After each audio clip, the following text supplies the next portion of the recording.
Յուրջան Կասկադ 60 ամիս փուլային վճարում բազմաթիվ առավելություններ։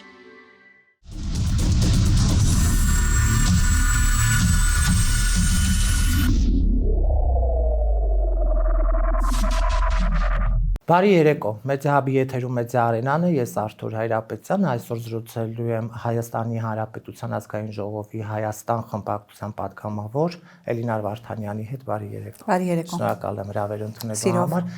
Նոր եթերաշրջան ենք սկսում եւ իմ առաջի հյուրը դուք եք, ինչ համաշատ ուրախ եմ Տիկին։ Շնորհակալ եմ հրավերի համար։ Տիկին Վարդանյան, այսօր դուք ազգային ժողով քաղբանտարկյալների մասին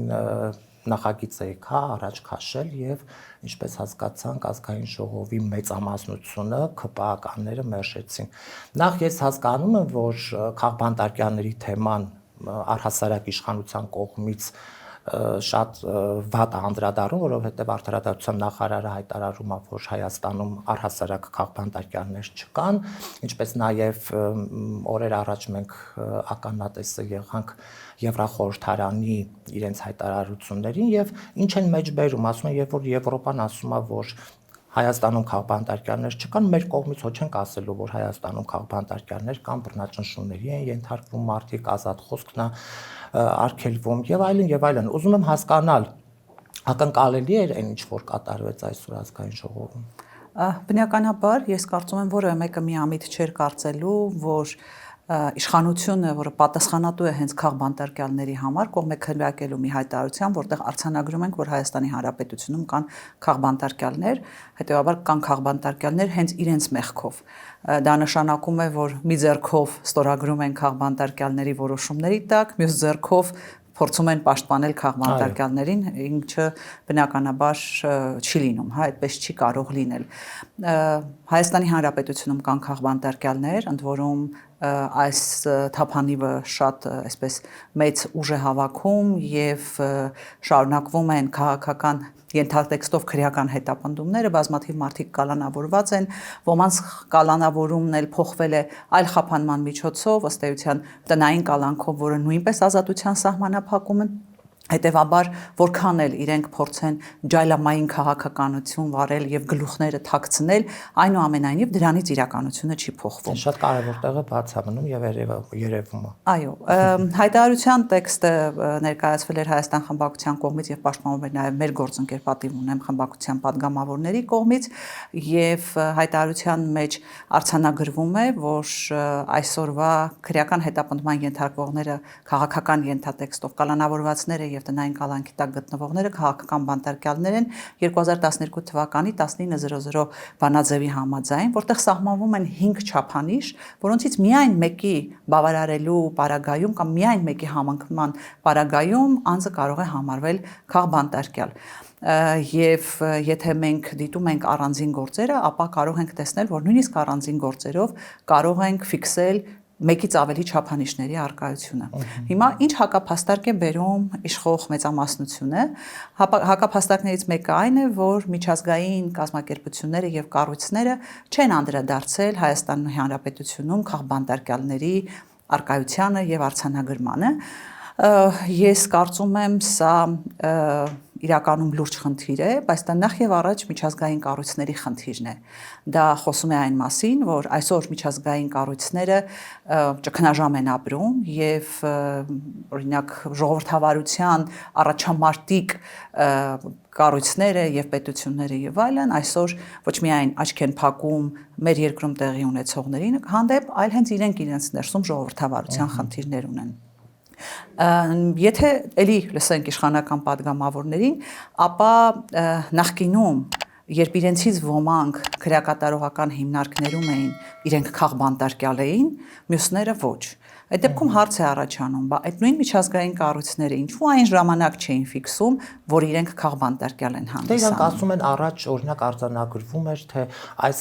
քաղբանտարկյալը կամ այս մարդը ինչ պատճառով է, հա, հայտնվել անազատության մեջ։ Առաջ, այո, եկեք ֆիքսենք, որ իսկապես առաջ միջազգային կառույցները շատ ավելի շահագրգռված էին Հայաստանի Հանրապետությունում որևէ միջամտություն ունենալու եւ այդ միջամտությունը հենց դրսեւորվում էր էր նաև ժողովրդավարության ամրապնդման եւ քաղբանտարկյալների վերաբերյալ անհանգստություններով, թեև ելի պետք է նշեմ, որ իրենց զեկույցներում որպես քաղբանտարկյալ հիշատակում գոյություն չունի։ Ինչով է պայմանավորված, որ առաջ կա, աշխարհաքաղաքական իրավիճակը թելադրում է այսօրվա այս իրավիճակը, որ արկա է, մենք բոլորս էլ շատ լավ հասկանում ենք, թե այսօր այս տարածաշրջանում ինչպիսի շահեր ունեն արևմուտքը եւ այդ շահերի սպասարկման համար որքան է իրենց ձեռք տալիս այս իշխանությունը։ Երկրորդ հակափաստարկը, որ բերվեց այսօր իշխանական падգամավորի կողմից, դա այն էր, որ դուք պատկերացնում եք, ասում է, եթե մենք հանկարծ ընդունեինք այս հայտարարությունը, դա նշանակում է ամբողջ դատաիրավական համակարգի վերևից ներքև պատասխանատվություն, չգիտեմ, վերանայում եւ այլն, իսկ ես ուզում եմ մեկ անգամ եւս հիշեցնել, որ դատաիրավական համակարգի բոլոր պատասխանատուները, ովքեր կայացրել են ապօրինի որոշումներ, ուշ թե շուտ պատասխանատվության են ենթարկվելու։ Այսինքն թող որևէ մեկը չմտածի, սկսած այն քննիչից, վերջացրած դատախազով եւ դատավորով, որ իրենք կատարելու են այսօրվա իշխանության հրահանգները, ցանկությունները եւ կամքը եւ ապօրինի որոշումներ են կայացնելու եւ հետո դրա համար պատասխանատվության չեն ենթարկվելու։ Հետեւաբար, այո, այդ առումով ճիշտ է, քաղաքացիական պայմանագրի падգամավորը դատաիրավական համակարգը ամբողջությամբ պատասխանատվության է ենթարկվելու իր արած ապօրինությունների համար։ Հիմա արդյունքում մենք ունեցանք փաստորեն չընդունված հայտարարություն, բայց միևնույն ժամանակ այդ հայտարարության քննարկումը այնուամենայնիվ ցույց է տալիս, որ մեր հասարակությունը ընկալում է, ըմբռնում է եւ տեսնում է, որ մեր հասարակությունում կան մեր մեջ կան քաղբանտարկյալներ եւ դա անհանգստացնում է շատ շատերին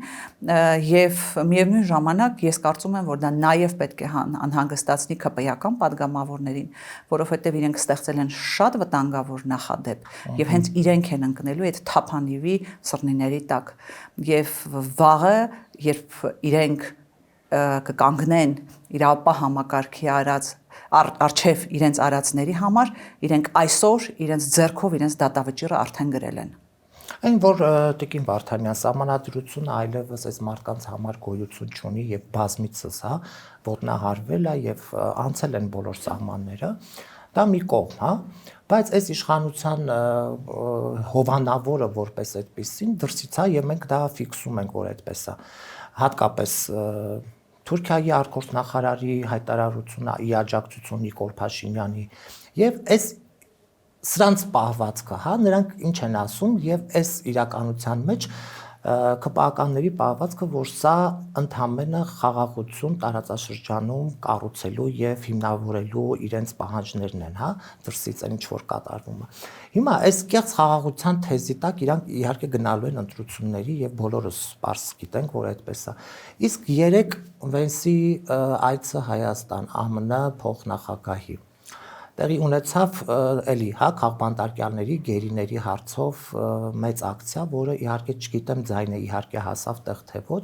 որովհետև այնպես էին այդ շղթայական գիծը կազմել ոստիկանները, որ նույնիսկ չգիտեմ նախագահական հասավ ձայնը թե ոչ, բայց ամեն դեպքում ԱՄՆ փոխնախագահի հայտարարության մեջ Հայաստանի մասին ինչ կար, այցը Հայաստանի մասին էր, թե ոչ, որովհետև ինքը Իրանի այսօրվա գործողությունների մասին խոսեց այնտեղ ակցիա անող, մարդկանց ճնշումների մասին, բայց Հայաստանի մասին ոչ գերիներին անդրադարձ եղավ, ոչ քաղբանտարկյալների։ Սպասենք իհարկե տեսնենք առաջիկա Ադրբեջանի այցի ընթացքում Վենսը կանդրադառնա արդյոք գերիների խնդիրներին եւ արդյոք այդ երկու պատ ոստիկաններից այն կողմ հասավ մեր բողոքի ձայնը Վենսին թե ոչ։ Այնուամենայնիվ մենք տեսանք, որ Վենսը այստեղ եկել էր քննարկելու զուտ որոշակի տնտեսական հարցեր եւ որևէ քաղաքական հայտարարություն չհնչեց կապված գերիների հետ, ինքը այդպես էլ չտեսավ, որ Հայաստանում կան քաղբանտարկյալներ, չնայած դրա հետ կապված արդեն իսկ բազմաթիվ նամակներ հղվել էին իրեն եւ հաստատվել էր, որ այդ նամակները ստացել է իր գրասենյակը եւ այլն, բայց այո, արձագանքը վերաբերեց բացառապես Իրանին եւ սահմանափակվեց միայն Հայաստանի հետ տնտեսական հարաբերությունների քննարկմամբ։ Այստեղ առողակարգային երկու կարևոր խնդրի եմ ուզում անդրադառնալ, հետո արդեն կանդրադառնանք տնտեսական հարցին։ Նախ առաջինը տնտեսական հարցերը քննարկելիս տեսակ, որ այնտեղ ներկա չէին էկոնոմիկայի բլոկից որևէ նախարար։ Այսինքն ստացվում է, որ մեր երկրի հետ քննարկվում են տնտեսական հարցեր, բայց Փաշինյանը նույնիսկ սեփական նախարարներին չի վստահում, որ այդ նախարարներից գոնե մեկին բերի նստածնի կամ փոխվարչապետներից, ովքեր ոլորտի պատասխանատուներն են, բերի նստածնի եւ այնտեղ միասին բանակցություններ վարեն։ Հետեւաբար սա առաջին հերթին խոսում է իր վերաբերմունքի մասին իր թիմի հանդեպ։ Երկրորդը նույն այդ անօթաչու սարքը, որ տեղադրված էր նախագահականի սրահում, եթե ոմանք ծանոթ են նախագահականի շենքին եւ այդ սրահին, կարծում եմ ֆիքսած կլինեն, որ այդ նույն սրահում ժամանակին պատին Բաշինջաղյանի Արարատ նկարն էր, շատ երկար տարիներ։ Երեք մենք այո, այդ նկարը չտեսանք, որովհետեւ Փաշինյանը այսպես իր պատկերացրած իրական Հայաստանով փաստորեն հակադրության եւ հակասության մեջ է դրել Արարատը եւ Արագածը, միգուցե չէին հասցրել Արագածի նկար բերել, փակցնել, բայց այնուամենայնիվ նույնիսկ պաշտոնական այդ հանդիպման ընթացքում նա վախեցավ, որ Հայաստանի Հանրապետության նախագահականում պատին, որտեղ տարիներով կախված է եղել, կախված լինի Արարատը, եւ սա խոսում է այն մասին, որ Փաշինյանը այո պատրաստ է անել ամեն ինչ, բայց միայն չառաջացնի իր գործընկերների Թուրքիայի եւ Ադրբեջանի զայրույթը կամ անհանգստությունը։ Գալով արդեն տնտեսական հարցերի քննարկմանը, մենք տեսանք, որ այս քննարկումների արդյունքում ներկայացվեց, որ Հայաստան 9 միլիարդ դոլարի ներդրում է արվելու, սկզբում 5 միլիարդ, հետո 4 միլիարդի մասին էր խոսքը, բայց հետո պարզ դարձավ, որ խոսքը ամենևին էլ ներդրման մասին չէր, այլ պարզապես կեղծ եւ սխալ թարգմանություններ ներկայացվել մեր հանրությանը եւ այստեղ խոսքը գնում էր այդ միջուկային կայանների կառուցման նպատակով առաջին փուլում 5 միլիարդի ձեռքբերում Հայաստանի կողմից, հետո արդեն 4 միլիարդի եւ այլն։ Սա մասին պետք է մի քիչ ավելի հարամատչելի լեզվով բացատրենք հանրությանը, որովհետեւ տպավորություն էր, որովհետեւ ԿՊԱ-ականները նաեւ տարածեցին այն միտքը, որ Վենսը եկել է եւ փոխաբերել, ճամպրուկները հավաքել, եկել է Հայաստան եւ իր աջակցություն Հայաստանի վաղվա ապագայի եւ անվտանգության բերել է գումար, որպեսզի այստեղ խաղաղությունը իրական Հայաստանում կատարածվի։ Ցավոք սրտի պետք է հիասթափեցնեմ մեր հայրենակիցներին, Վենսը ոչ միայն ճամպրուկով 9 միլիարդ գումար չի բերել, այլ նույնիսկ 9 միլիարդի խոստում չի տվել, որ այդպիսի գումարի աջակցություն կլինի Հայաստանին, այլ խոսքը վերաբերում է նրան, որ հենց մենք պետք է 5 միլիարդ գումարը ճարենք, չգիտեմ, դա կարող են լինել վարկեր, որովհետև հասկանալի է, չէ՞ որ մենք այդ գումարը չունենք հաշվի առնելով էնել մեր պետական պարտքը 14 միլիարդից անցած պետական պարտքը մի հատ էլ 5 միլիարդի հնարավորություն ունենանք, որպեսզի կարողանանք այդ ձեռքբերումը կատարել, հետևաբար այո, ցավոք պետք է հիասթափեցնեմ մեր հայրենակիցներին, դա եթե հանկարծ այդ ծրագիրը իրագործվի, դա նշանակելու է լրացուցիչ վարկային պարտավորություն Հայաստանի համար, դա նշանակելու է լրացուցիչ բեռ մեր եւ մեր սերունդների համար։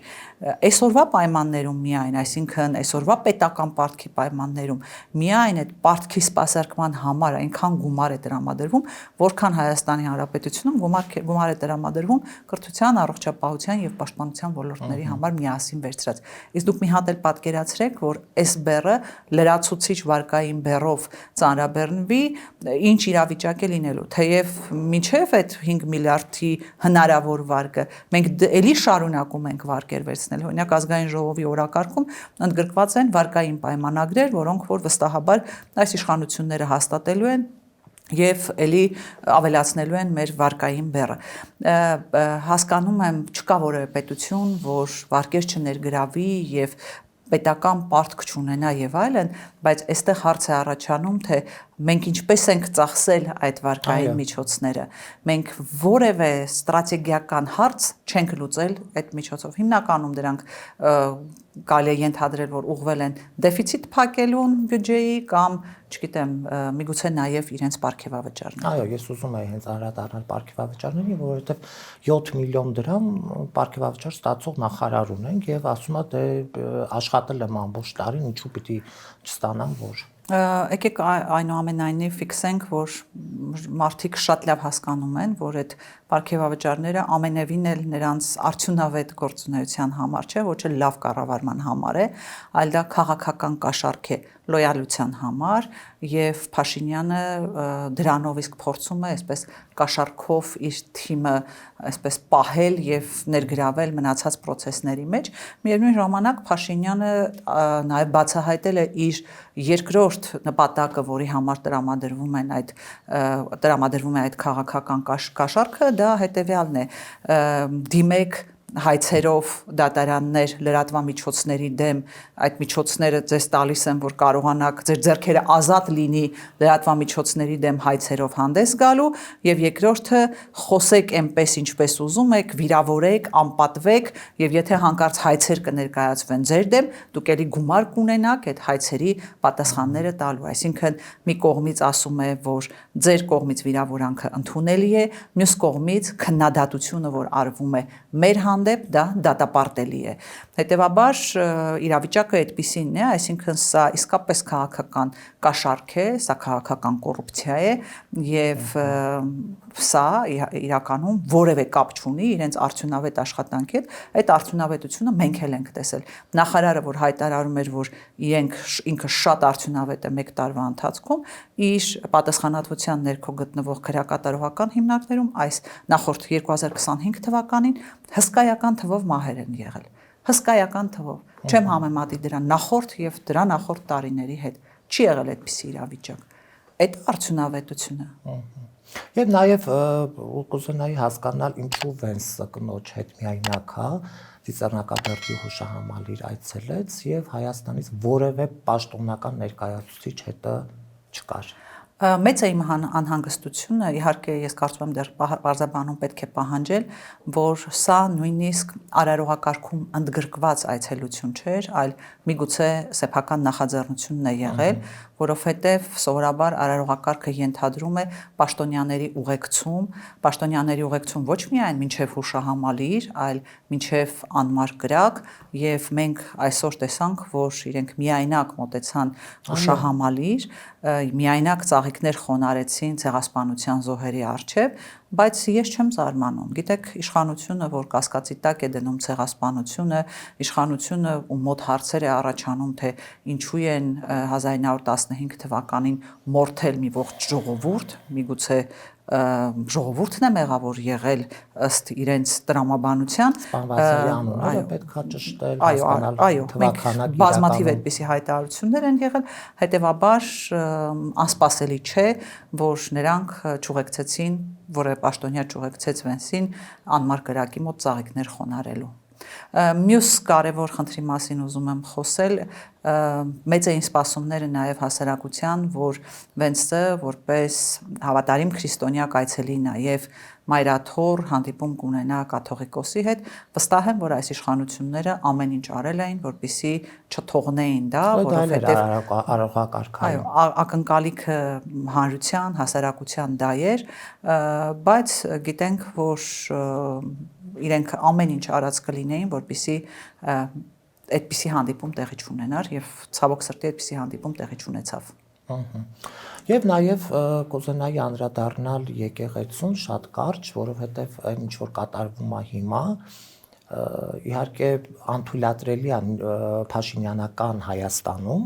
բայց նաև օրինաչափ է հենց Փաշինյանական Հայաստանում, ինչ որ տեղի է ունենում։ Հիմա այս մարդը, քանի որ այլևս օրակարգային որևէ պլաններ, ծրագրեր չունի հետագայում թե ինչ անելու,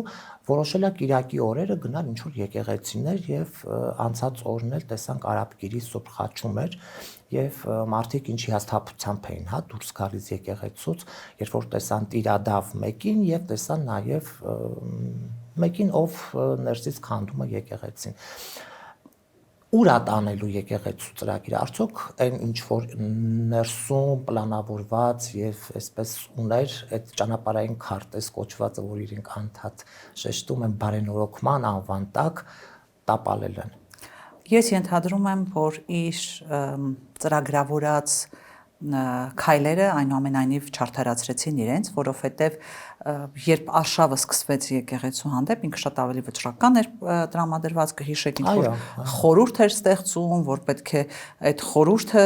բարենորոգում կատարեր, չգիտեմ ինչ, մեծ էր բոլորի անհանգստությունը, որ ինքը ուսապարկը գցելու է ուսերին եւ արշավելու է եկեղեցի։ Այնուամենայնիվ իր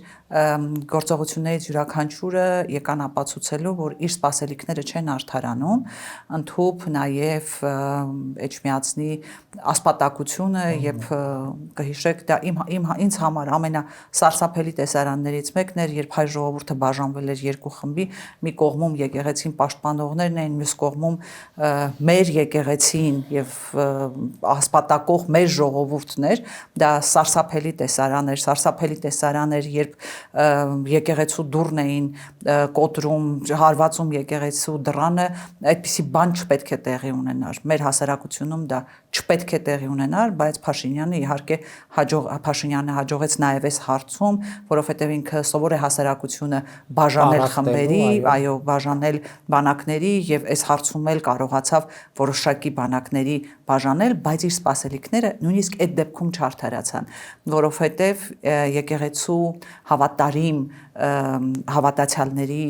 քանակը շատ ավելի շատ է։ Այո, հասարակության խիզախումը։ Այո, եւ մենք կտեսնենք տարբեր պատարակներին մասնակցող հիմնականում երիտասարդներն են եւ ոչ թե այսպես ստիպված բերված վարչական աշխատողները,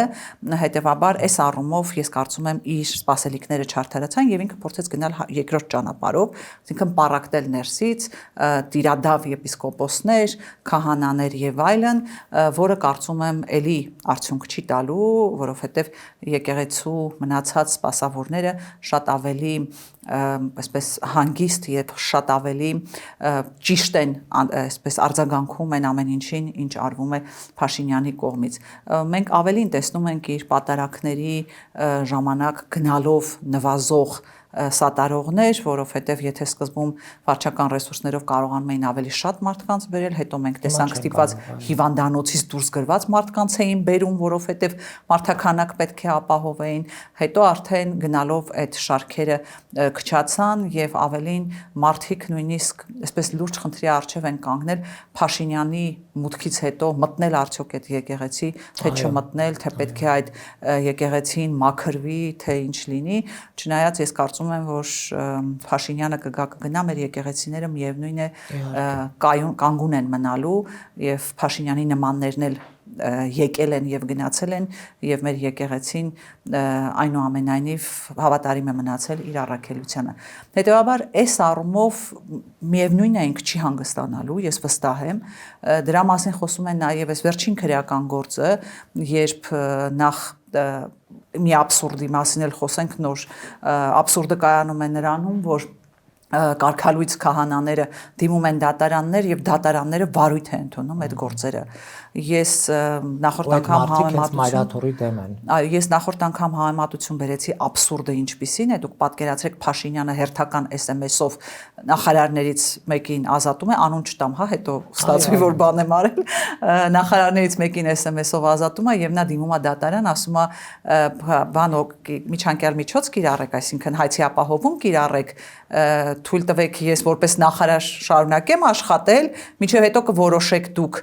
Փաշինյանը իրավունք ուներ ինձ նախարարի պաշտոնից ազատելու, թե իրավունք չուներ։ Այսինքն սա, եթե մենք պրոյեկտում ենք այսօրվա այդ դատավարությունների վրա, նույն իրավիճակն է, կարգալույց եղած քահանաները ուրեմն դիմում են դատարան եւ դատարանն էլ ասում է հայցի ապահովման միջոց եմ կիրառում, թողեք ինքը իր պարտականությունները կատարի, մի խոչընդոտեք, մինչև ես կորոշեմ ինչ եմ անում։ Այս աբսուրդին հետևեց իհարկե քրեական գործը, որ հարուցվեց ուրեմն հոգևորականների նկատմամբ, եթե չեմ սխալվում 7 հոգևորական, բացի այն մեր կալանավորված քաղբանտարկյալներից 7 հոգևորական այս ընթացքում քրեական հետապնդման է ենթարկվում, դատանի այդ հայցի ապահովման միջոցի չիրականացնելու համար եւ այս առումով ստացվեց, որ Փաշինյանը նման կերպով փորձեց խոչընդոտել եպիսկոպոսած ժողովին։ Ես իհարկե չգիտեմ ժողովը հնարավոր կլինի անցկացվելու է, թե չի անցկացվելու եւ այլն, բայց այնուամենայնիվ Փաշինյանը չի հանգստանալու, նա շարունակելու է այս գործողությունը իմանալով հանդերձ, որ սա բացասական է ազդում իր ռեյտինգի վրա, որովհետև այս իր արշավը բնականաբար անտարբեր չի թողել մեր հասարակության հսկայական զանգվածներին եւ սա բացասական ազդեցություն է ունենում իր վրա, սակայն միևնույն է ինքը էլի այսպես շարունակում է ասպատակել եկեղեցին, բայց մեր եկեղեցին կանգուն է, ես կարծում եմ, որ սա նորություն չէ մեր համար, մեր եկեղեցին օտարազգիների ասպատակություններ է տեսել, մեր եկեղեցին տեսել են նաև խորհրդային միության ժամանակ, երբ աքսորվում էին հոգևորականներ կամ սպանվում էին հոգևորականներ, բայց միևնույն է հնարավոր չի եղել ծնկի բերել եկեղեցին եւ դա Փաշինյանին էլ չի հաջողելու, հատկապես որ ինքը տեսնում է, որ որքան էլ ինչ էլ անի, իր այդ բանակը չի ավելանալու, նոր մարդիկ չեն միանալու։ Հուսանք սա մարգարեման ճանապարհակնում եկեղեցին եւ դա շատ կարեւոր է, այո, այն հոգեվորականները, որ մենք նույնիսկ չենք էլ սպասում, հա, որ հնարավոր է տիրադավերի հետևից գնան եւ տեսանք անուններ եւ դեմքեր, ովքեր որ այո, այն ծածուկ տեղերում թաքնված դավաճաններն էին, ովքեր նույնիսկ Մարիաթորի հացն էին կերել, դա շատ կարեւոր էր այո, Մարիաթորի դեմ դուրս եկան։ Նաեւ եկեղեցու համար է շատ կարեւոր։ Ես միշտ ասում եմ, որ 2018 թվականի այդ իշխանափոխությունը միակ դրական իշխանափոխության միակ դրական բանը որ եղել է, դա այն է, որ մենք ճանաչել ենք մեր շրջապատը եւ ճանաչել ենք մարդկանց, ում երևի թե այլ պարագայում երբևէ չէինք էլ ճանաչի։ Նույնը սա հնարավորություն տվեց եկեղեցուն ճանաչել իր մարդկանց ում համարում էր իր հոգևոր զավակներ եւ ինչու՞ չէ նաեւ ինքնամաքրվելու։ Ինձ համար օրինակ այդ տիրադավների ստորագրությունը շոկային էր, որովհետեւ այնտեղ կային մարդիկ, ում հետ, չգիտեմ, դրանից մի քանի օր առաջ դատարանների մոտ, որտեղ որ ի պաշտպանություն սրբազանների գնացել էինք մենք, եկել էին նաեւ իրենք այդ տիրադավներից եկել էին դատարան ի պաշտպանություն օրինակ Միքայել Սրբազանի եւ իրենց զրույցի ընթացքում այդ մարդիկ ասում էին ինչ հանենք, ինչ մտածենք այս պատուհասից ազատվելու համար, մեկ էլ մի քանի օր հետո ստորագրում են այդ փաստաթուղթը։ Դա խոսում է այն մասին, որ իրենք ինչ որ բաներով կաշկանդված էին եւ հետեւաբար, այո, եկեղեցին էլ պետք է իմանա, թե ովքեր էին իրենց շարքերում։ Այո, այդ կաշկանդվածություններն նույնիսկ իրենց չի փրկում։ Եվ եկանք հասանք մի իրավիճակում, որ գնում ենք ընտրությունների, խորհրդարանական ընտրությունների, ինչ որ շատ կարևոր է Տիկին Վարդանյան։ Դուք ինչպես եք կարծում, հա, ընդդիմությունը ինչ գործիքակազմով կարող է հաջողել ընտրություններում, որպեսզի Նիկոլ Փաշինյանը իշխանությունը որպես այդպեսին չվերարտադրվի։ Նախ ես երևի կկրկնեմ այլ քաղաքական գործիչների կարծիքը եւս, որ այս ընտրություններին պետք է մասնակցել մեծ դաշինքներով, որովհետև սա սովորական ընտրություն չէ։ Սա ընտրություն է իրականում մեր պետականության պահպանման եւ ընդհանրապես մեր այստեղ ապրելու իրավունքի համար Հայաստանի, այո, Հայաստան լինելու եւ Հայաստանում ապրելու իրավունքի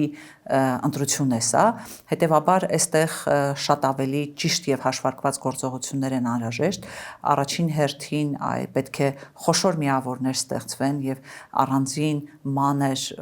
կուսակցությունների մասնակցությունով չփոշիացնեն ձայները, ինչպես դա տեղի ունեցավ 2021 թվականին։ Երկրորդ կարևոր քայլը, որ պետք է արվի ընդդիմության կողմից,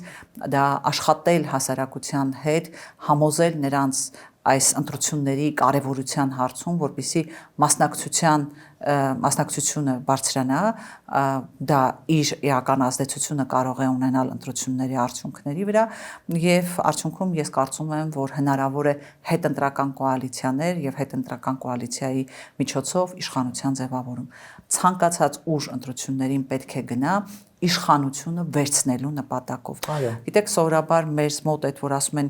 մասնակցում են ընտրություններին իշխանության համար, մարդիկ ինչ որ բացասական են վերաբերում դրան, բայց սա այն պատկերացրած պաշտոններ վերցնելու համար պայքարը չէ, սա իշխանություն ստանձնելու պայքար է, եւ կձևավորվի իշխանություն, որը ուրեմն զերծ կլինի այսօրվա քաղաքական պատուհասներից, որոնք մեր երկիրը բերել հասցրել են լրջագույն ռիսկերի առջև։ Մենք միգուցե շատ լավ չենք գիտակցում, թե այսօր աշխարհաքաղաքական ինչպիսի զարգացումներ են տեղի ունենում, ինչպես է աշխարհակարգը փոխվում եւ այս պարագայում, այսպիսի իշխանության պարագայում Հայաստանի համար լրջագույն ռիսկեր են ստեղծվել։ Մենք պետք է կարողանանք ձևավորել այնպիսի իշխանություն, որը հնարավորություն կունենա հաշվարկել ռիսկերը եւ այսպես ասեմ թույլ չտալ, որ այդ ռիսկերը իրենց ազդեցություն ունենան, որում ճակատագրական ազդեցություն ունենան մեր երկրի եւ պետականության վրա։ Մենք կարողանանք այն մարդկանց, ովքեր մի հատ այսպես ձևավորված կարծիք կա, չէ, դե գնում եմ ընտրությունների, ինչ ամեն ինչ արդեն պարզ է։ Այդպիսի մարդիկ շատ կան, չէ, որ դե իմ ձայնը ոչինչ չի անելու։ Այդ մարդկանց է պետք տանել ընտրությունները։ Ես համաձայն եմ Նիկոլի ընտրազանգվածը վազելով գնալու է եւ տեղամասերում հերթեր են գոյանալու, որովհետեւ այդ մարդիկ վստահ գիտեն, որ պետք է գնալ եւ ընտրել Նիկոլ։ Ինչպես անենք, որ Նիկոլ չընտրող մարդիկ գնան ընտրություններ։ Ես համաձայն եմ ձեզ հետ եւ այո, հենց իրենց վրա պետք է աշխատել, ես հենց դա եմ ասում, մենք պետք է կարողանանք այդ մարդկանց հասցնել, որ սա սովորական ընտրություն չէ, սա Հայաստանի եւ Հայաստանում ապրելու իրավունքի ընտրություն է։ Ես կարծում եմ մենք պետք է տուն առ տուն քաղաքացի առ քաղաքացի աշխատենք, որպիսի վերջիններից ուրեմն բացատրենք, որ իրենց ձայնը որոշիչ է լինելու։ Յուրաքանչյուր ձայն որոշիչ է լինելու եւ մենք միջև ընտրություն մեր քաղաքացիներից յուրաքանչյուրին դա պետք է հասցնենք։ Իսկ ձեզ կտեսնենք նոր խորհրդարանը։ Ես կարծում եմ ինչ որ դաշինքի շրջանում։ Ես կարծում եմ կգա ժամանակը եւ դրա մասին լրացուցիչ կխոսենք։ Որոշում դեռ չէ կայացրել։ Ժամանակ դեռ կա, կարծում եմ կխոսենք։ Շնորհակալ։ Ես էլ եմ շնորհակալ։ Կհանդիպենք։